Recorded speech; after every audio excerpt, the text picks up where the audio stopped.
friends, happy Saturday. It's 5 days before Diwali, and this year I'm going to surprise my mom with all the Diwali sweets because she celebrates Diwali every year. We'll make the parsa, the sweet rice and the road on Diwali day. But today we're making the kurma, the barfi and the laddu. All these recipes are on cookingwithria.com. The first thing you'll do is to print them out. So here are the kurma, barfi and laddu, and I will go through each one for you and review the list of ingredients. And these are the only ingredients you'll need for all these three desserts. They are very simple and fairly easy to find. We had a few challenges, but we found all the ingredients. First list of ingredients we'll review is the ingredients for the barfi, and we're using full cream powdered milk. The other popular brands are Kerrygold and Dairy. You'll also need a can of Nestle cream, and this is a 7.6 FL ounce, 225 milliliters. For the full cream powder, you'll need about 2 pounds or 800 grams. And it's important to buy more than 800 grams because you'll need the powdered milk for the other ingredients as well. For the barfi, you'll also need sprinkles, and we got this at Walmart. It was only about $2. For the pag, for the barfi, you'll need granulated sugar and water. For all three recipes, you'll need ginger. So this was in the freezer. We'll peel it and blend it. I find blending the ginger is much better than grating it, because when you grate it, it still has a lot of strings in it. So we'll peel this and blend it.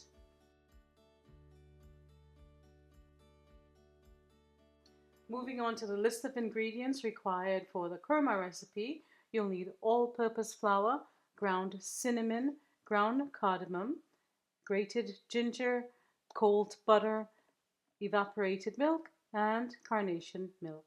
And for the sugar syrup, the pag, to coat the kurma at the end of cooking, you'll need sugar and water again.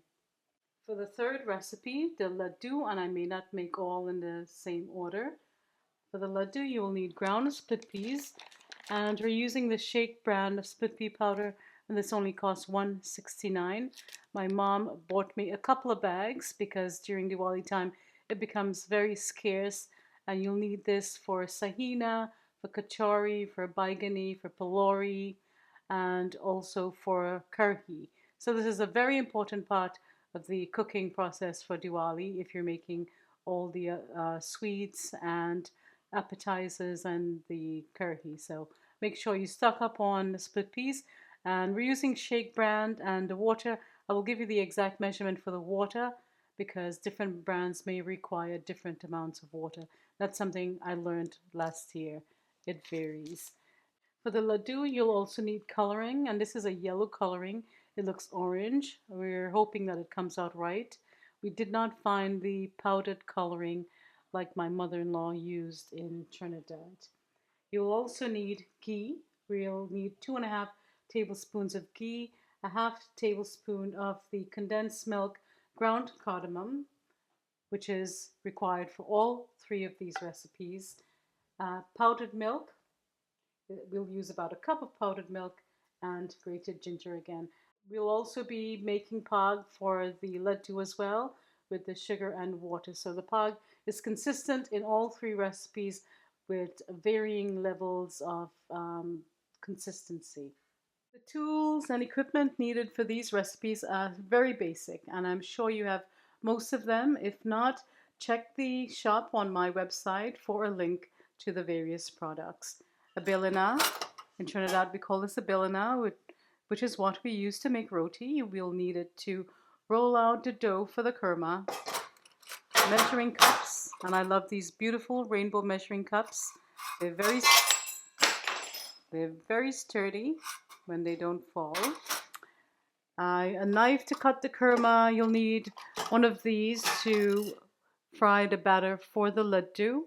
It really helps. I don't have a jarna or a spoon with a hole, so this is the next best thing. You'll need a sifter. We're going to sift the ground dal, a bowl, a large bowl for the kurma, and one of these things to remove the kurma and the fried batter for the laddu from the pot. Very important also is a half sheet tray or sheet pan to pour the barfi on or to place the barfi on to set. You will also need some of these paper to drain the excess oil in the kurma and the fried batter for the laddu, and I'll leave the link for this roll, which is very cheap, and I bought it on Amazon. You'll also need the sheet tray to put the fried kurma on and the paper.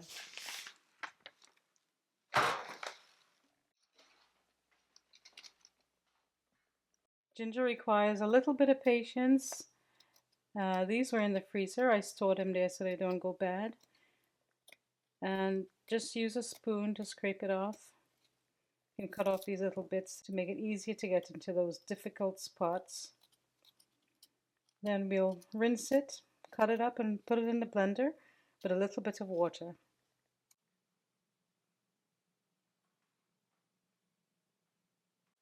As a time-saving tip, estimate the amount of ginger you'll need for all your Diwali recipes and prepare it and blend it at the same time. Put it in a mason jar, cover it, seal it, and put it in the refrigerator.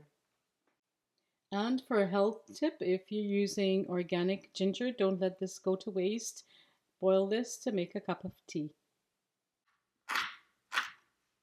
Next, we'll blend until it's very fine.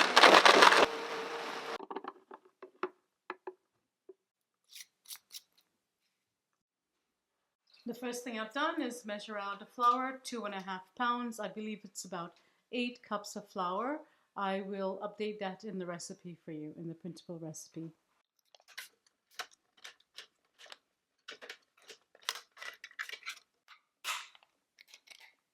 In a large bowl, we'll combine flour. We have the 2.5 pounds of flour, a half tablespoon of cinnamon, 1 teaspoon of ground elaichi, also called cardamom, 2 tablespoons of minced ginger, and we'll rub it into mix. I've cut a pound of butter into cubes. This is cold butter, and using our fingers we will rub it into the flour just like we're making a pastry dough. If you cut this recipe in half or a quarter, you could probably do all of this in the food processor very easily. So now I'm going to take my fingers, continue to rub it into the flour until it resembles fine crumbs, just like a pastry dough. So you're rubbing like this. It smells lovely of cinnamon and lychee. The butter will not only add delicious flavor, but also make it nice and flaky and crunchy. You want to move very quickly. So I'm going to continue to do this for the next couple of minutes, and I'll see you in about 3 minutes.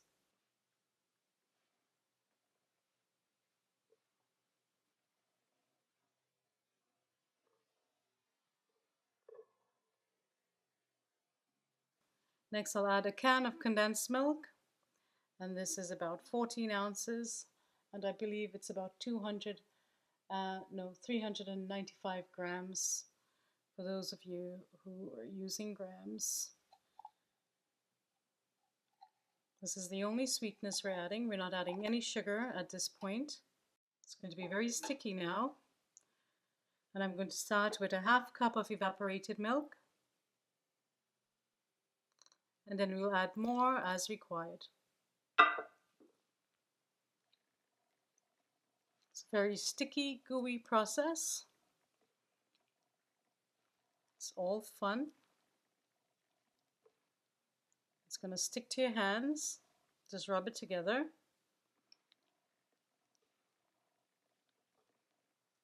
And this is going to take a couple of minutes to bring together. This is why I recommend starting out with half of the recipe or even quarter of the recipe. So I'm going to squeeze it together until all the dried flour is used up. I'm adding a little more of the evaporated milk. There's still about 1/3 cup left. Maybe less. You're squeezing it together. If I had a big food processor, I'd surely put this all in, save myself all the work.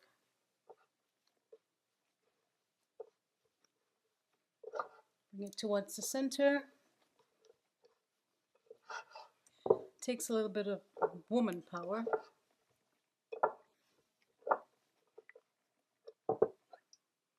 Add a little bit of the milk here. Squeezing seems to be the most effective method. Very messy process, but I'm sure if you're a pro, it won't be this messy. I don't make kurma every day. I'm going to remove this from the bowl and put it aside to tackle this little bit here. Add this back in, or you could even remove it from the bowl altogether. Now that it has all come together and there's no more dried flour, we'll knead it for about 10 to 15 minutes to form a smooth, firm dough.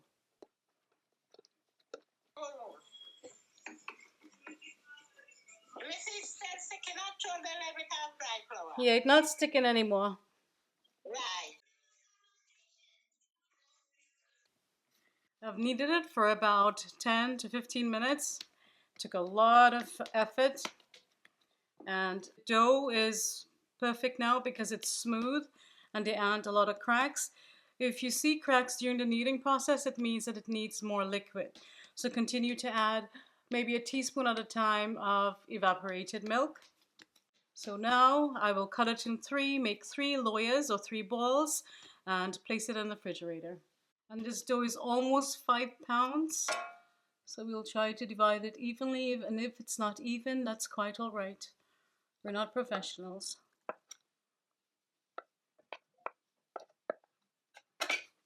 This is one. Bring it together. Squeeze it to form a loya.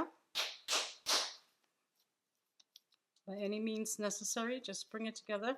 When you flatten it, it will be easy to roll out with the ballerina. Alright, so that's one, and I'll repeat with the next 2.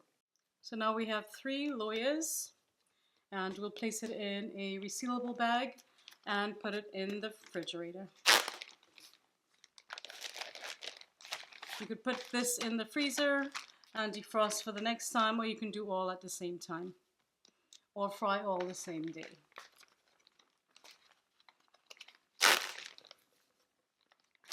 That's it. Next, we'll add several cups of oil to a wide pan or your frying pan.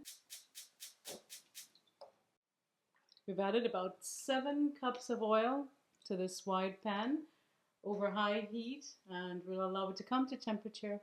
And we're using a lot of oil and a wide pan because we do want to finish quickly, or as quick as we can. Dough has rested for about 10 minutes in the fridge. It's nice and cold, and we'll roll it out. 1/8 inch thick, or thick enough to make kurma. And we're not using any flour because that will dirty your oil. And this is not going to be as easy as roti because the dough is firm.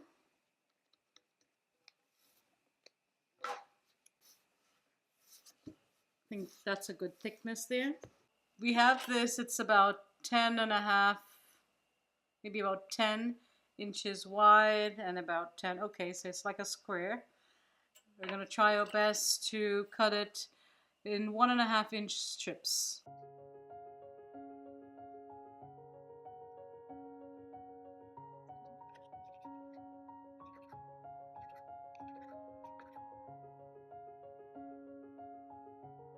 Now I'll test to see if the oil is hot. I'll drop a piece of kurma in, and once it gets dark brown, we'll start frying the rest. It got brown quickly, so I'm going to reduce the heat to low and give it a couple of minutes to cool down, and then I'll start frying. Now I'm going to place it in the pot.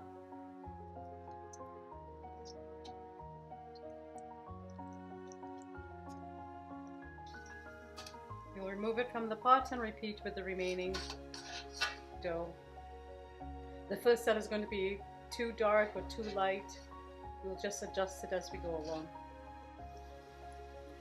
Keep in mind that the smaller bits and pieces will fry much quicker than the bigger pieces, so keep an eye out for that. Move very quickly because you want it to fry evenly. Do not touch it for the first minute or two because you need the shape to seal. And then you can start turning.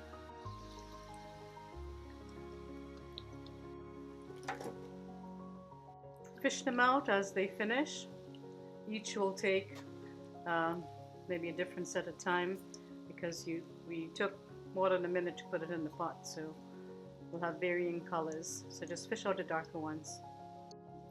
I put my husband in charge of the frying while I'm going to take out the next dough from the refrigerator and roll it out. And he said, how am I going to know when it's done? So I told him, I'm right here. I'm not going to San Fernando right now. Some of you Trinis will understand that joke.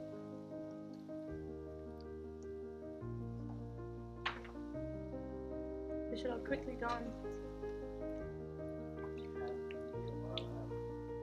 Yes.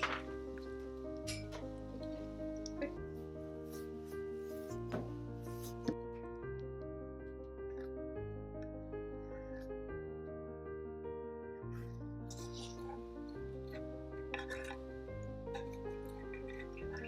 This is the last dough, and we're almost done.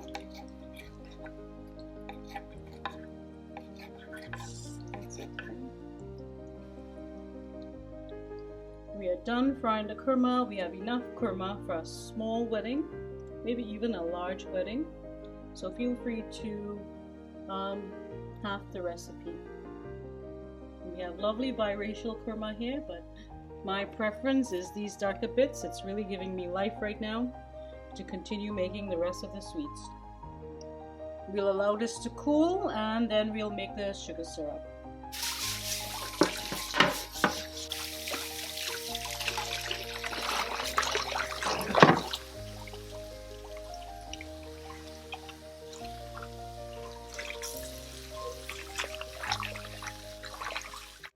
And now I'll move on to the ladoo, and we're using, as I said before, 400 grams of split pea powder. And first we'll sift it to remove any grains in there. Just place your sifter over a bowl and let's see if there's anything at the bottom there.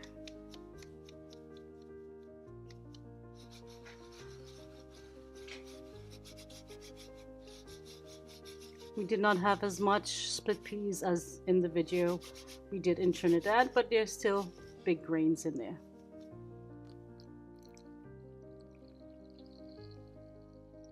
I put about 6 drops of the coloring, and the challenge today is coloring because we don't have the same coloring here. We have not been able to find the same coloring.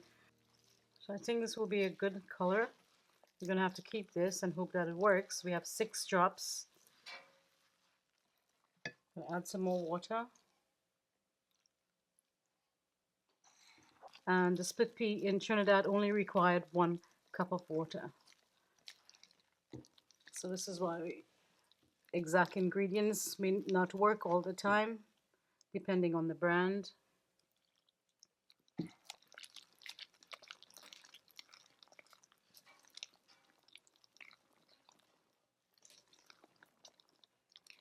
I want it a little more runny. Is the heat coming up to temperature there?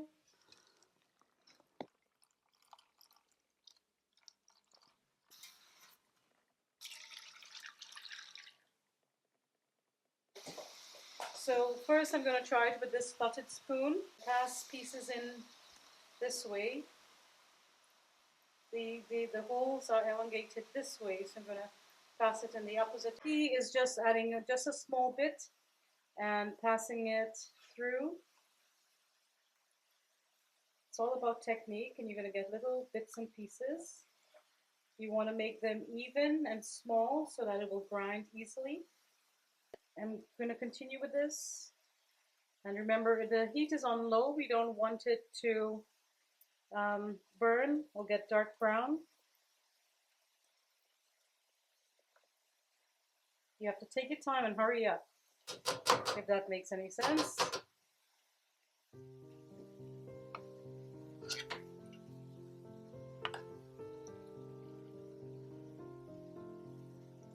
You can't pass too much through the holes at the same time because it's just going to get too large. So I'm just going to do push little pieces through, and it's getting bigger because I understand we have to do this very quickly, also it's going to brown, so just try your best. Removing it from the pot, it's crisp.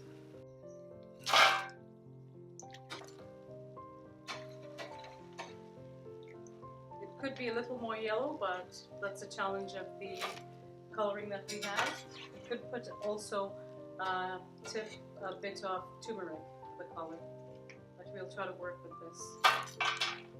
Do a test, and if it's not yellow enough, just continue to add more coloring. So we've added about 30 drops of coloring, and it's all probably because of the coloring to get this bright color. So we're going to try a different technique using the grater, just to see, just to experiment a bit. I'll make the mistake so you don't have to. And it appears to be working really well and much faster. You just have to be a little inventive with the process.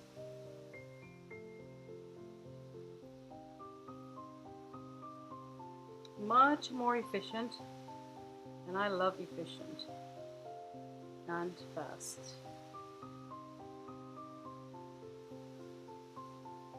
So at this rate, we'll finish really quickly.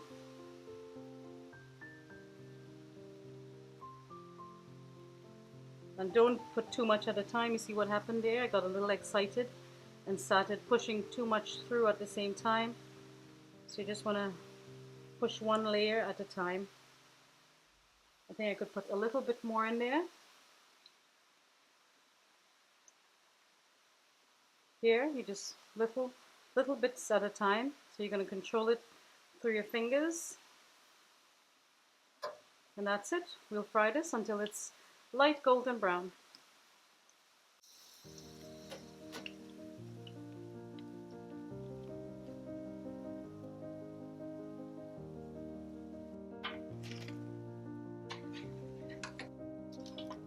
As you can see, there's a stark difference in the outcome. The one with the grater is much smaller and a better size, I would think, than the larger bits.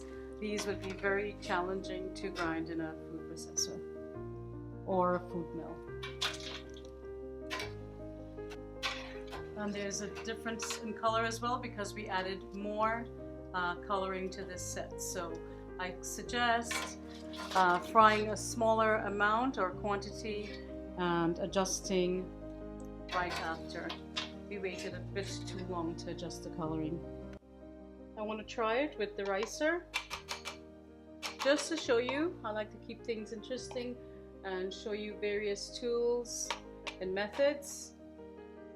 So you're going to use the ricer, see how efficient it is and what challenges we'll face with something like this.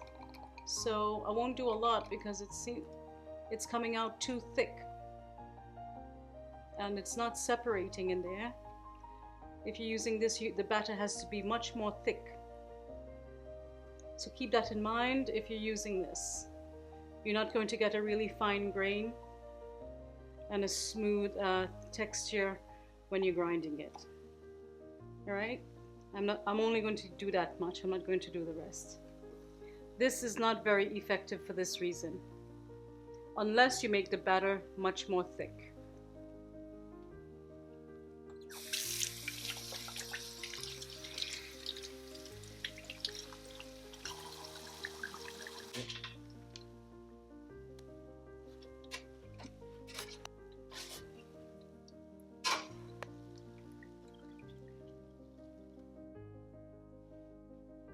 Now we'll get ready to grind it in the food processor. You can also use the food mill, which my mother-in-law agrees would give you a much finer grain and much better outcome. We use the grater to make it like that. You use the grater and come out with that? Yeah.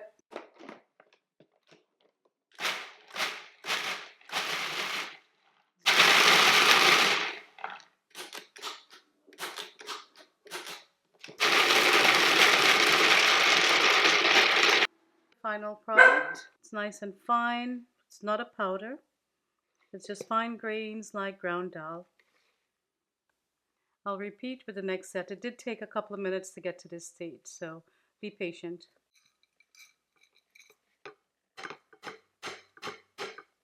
Absolutely perfect.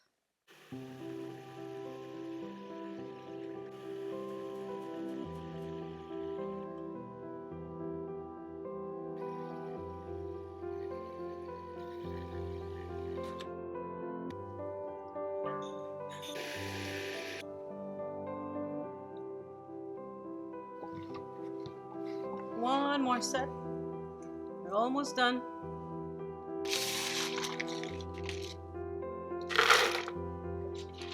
We'll pour the ground batter into a bowl. As you can see, it's absolutely perfect and very fine. Now we'll add the remaining ingredients. 1 teaspoon of cardamom, lychee.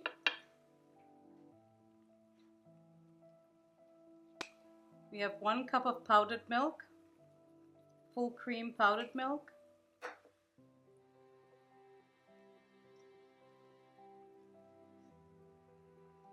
I think I added 3/4 cup, that might be enough.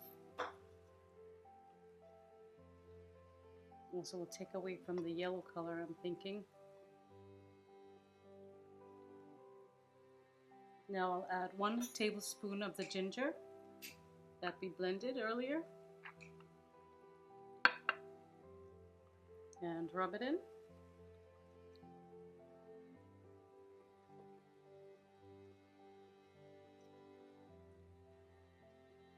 Now I'll add in the condensed milk, about a half can, which equals about a half cup. The sugar syrup is almost ready. Where's the ghee? We'll also add the ghee in. And we have to move very quickly now because the sugar syrup is ready. We don't want it to get too thick. I'm going to add in the ghee. 2.5 tablespoons of ghee. These are much easier to make when you're not filming. Alright, now we'll put the sugar syrup to bind it together. You can taste it at this point and see if it needs anything else, but if you're doing a puja, you can't taste it. Absolutely delicious. I'll add a little more lychee. If your lychee is old, you're going to need more, like me. So that's 1.5 teaspoons. If you're using fresh lychee, might require less. So for the next part, you're going to need a spoon because you're going to use pour in the hot sugar syrup, the pag. One more taste. Tasted it, and I've added another teaspoon of lychee, so that's 2 teaspoons of lychee. I also added another tablespoon of the grated ginger. Now we'll add the syrup. So we have about 3/4 cup of the syrup, which I'm going to add gradually.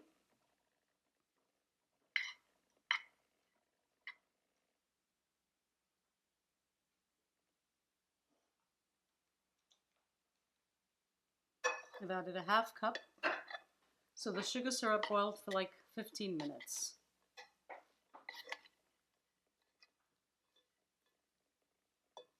And this is warm enough for me to handle.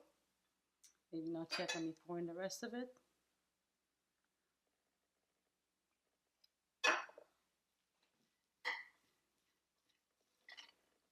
Once you see it starting to come together, it means that you have enough.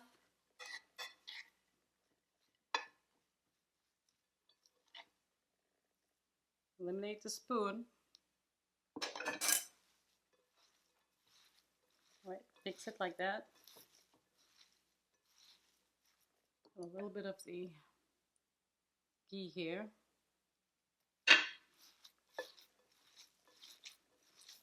See? So we used up almost all of the sugar syrup. Now we'll form it into balls.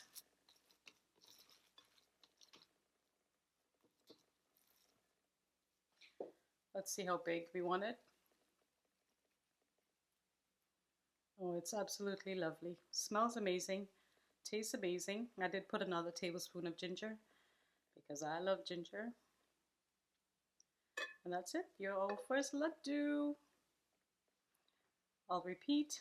Let me get a tray, put this in, and I'll repeat with the remaining mixture.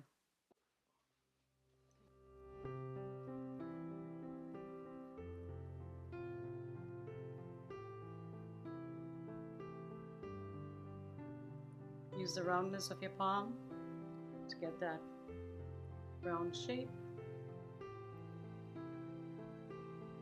I'm really excited about these.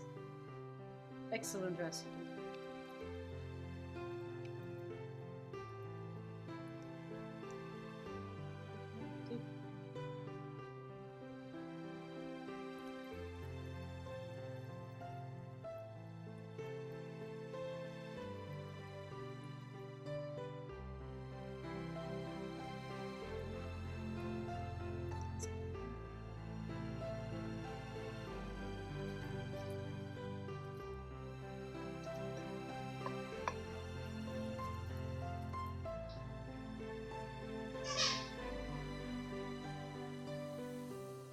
In the same pot we made the pak for the ladoo, we're making the pak for the kurma. This way we don't have to wash another day. Wash and make it again another day. We'll add 2 cups of sugar and cook it until it starts to form crystals at the side of the pot.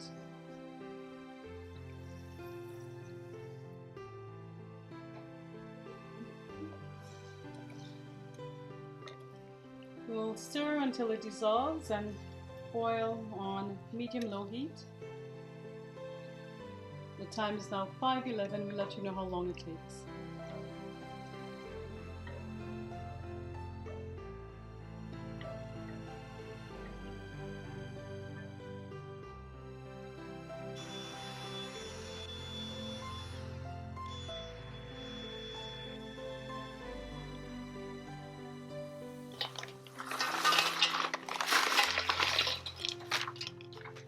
Pour the kurma in a bowl or a pot large enough to fit it all and enough space to turn. So it's starting to form crystals at the side of the pot, so we know that it's ready.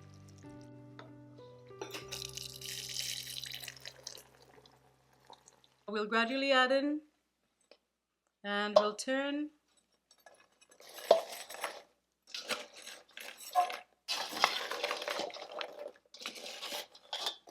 And it's important to try to do it without breaking up the kurma and trying not to burn yourself at the same time.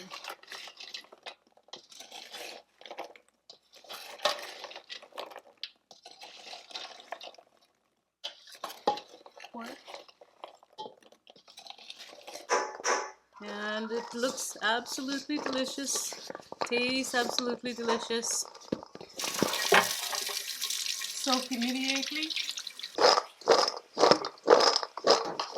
Good morning again, friends. It's Sunday morning. We did not finish the filming yesterday because it took a long time to make and film. So here we have the kurma. It's really delicious. Smells lovely. It's very crisp. I don't want to eat any right now to test because I probably ate about a whole pound yesterday and I gained like 10 pounds. I'll save it for later. It's early morning, it's like 9 a.m. And here's the ladoo. Absolutely perfect. But I should have doubled the recipe so I could taste it or eat some more until I give it to my mom but maybe that's not a good idea. So this is it. We have like 27, probably 2. That's my avocado for breakfast. So let's start filming the barfi. Just for you, I think I'm going to give it a taste. And here's one. And I like the darker ones.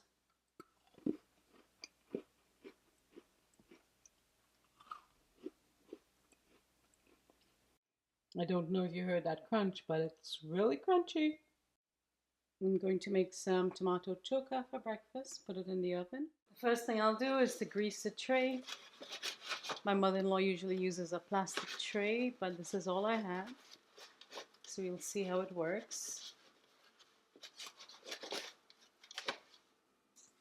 Next, I'll measure out the milk powder, 800 grams.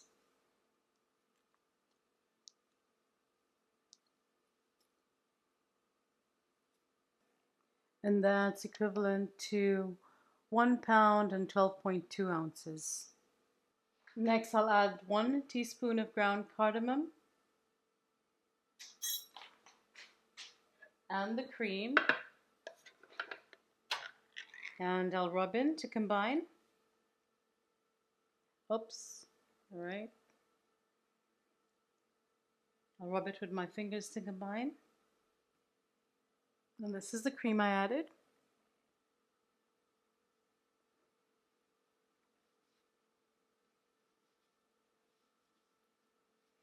I'll continue to do this until it's fully combined.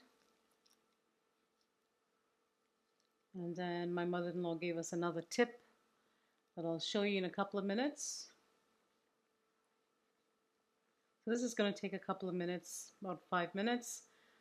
I'll see you back in a few. I have since moved the jama to a tray so it'll be easier and we'll make much less mess.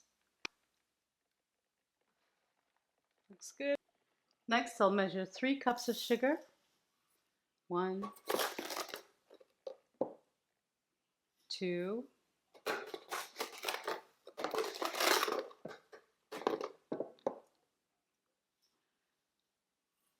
3, so that equals about 1.5 pounds. And let's see in grams, that's 683 grams. 1 pound, 8 ounces, little over, 0.1. So next I'll add 1 cup of water and the 3 cups of sugar.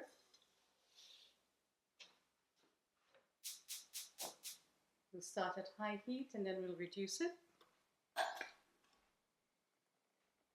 So the recipe here says, over medium flame, add water and sugar, stir to dissolve, let it boil, do not stir on medium heat for 30 to 60 minutes until the syrup is thick, bubbly, frothy, and there is a white sugar coating on the sides of the pot. Above the syrup, about 230 degrees Fahrenheit. I'll let you know if any of that changes. All right. But you see it here? Is that what it's supposed to look like? Yeah, I see that. Okay, good. Just let it go. All right, good. So instead of the sifting process, we'll do it with this. My mother-in-law said to do it very quickly because the pag is already coming in.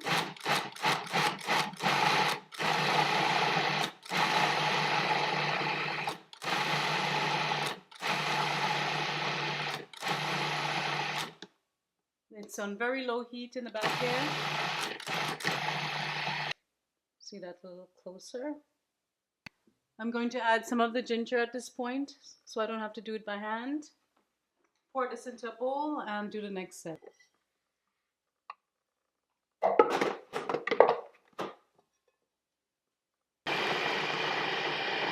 Once again, see? Considered, sifted. Now I'll add in the rest of the ginger. I believe I had about 4 tablespoons of ginger in total. Today we are embracing technology and making life easier. If you don't have one of these food processors, do it in a sieve, a sieve.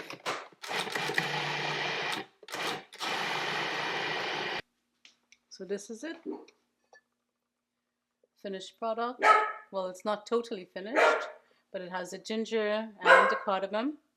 Now it's time to put in the sugar syrup. And that's Leo. His daddy is back from shopping, so he's making noise. So it's almost 230 degrees, and it's beginning to thicken. We're seeing the whites on the sides. It's bubbling vigorously. So I think we're about maybe 3 minutes away from being ready.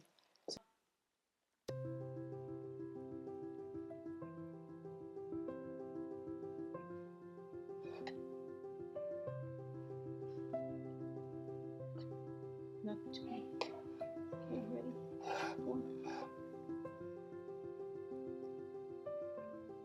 Lane, you can watch the camera.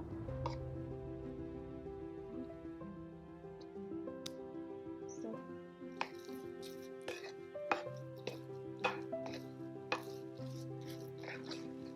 I think that's enough.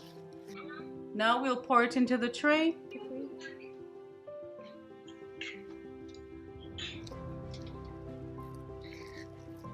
Is it going to fill the whole tray or half a tray? Maybe half a tray. Yeah, I think from one side, Nancy.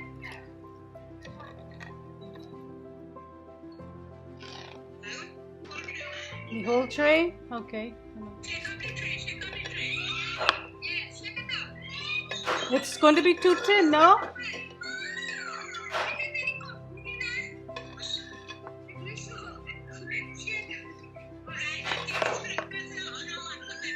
Give me the sprinkles. Open the sprinkles on. Put the sprinkles on. Darwin. You got a net. You got a net. Pull them down quickly.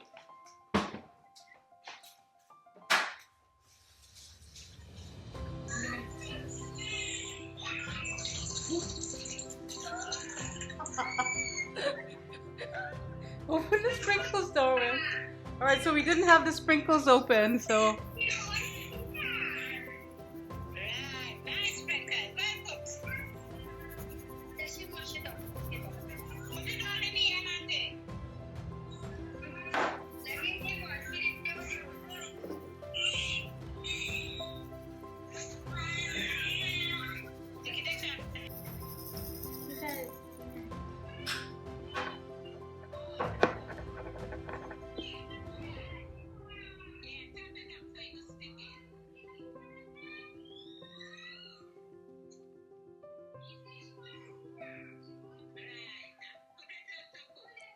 Alright, and that's it.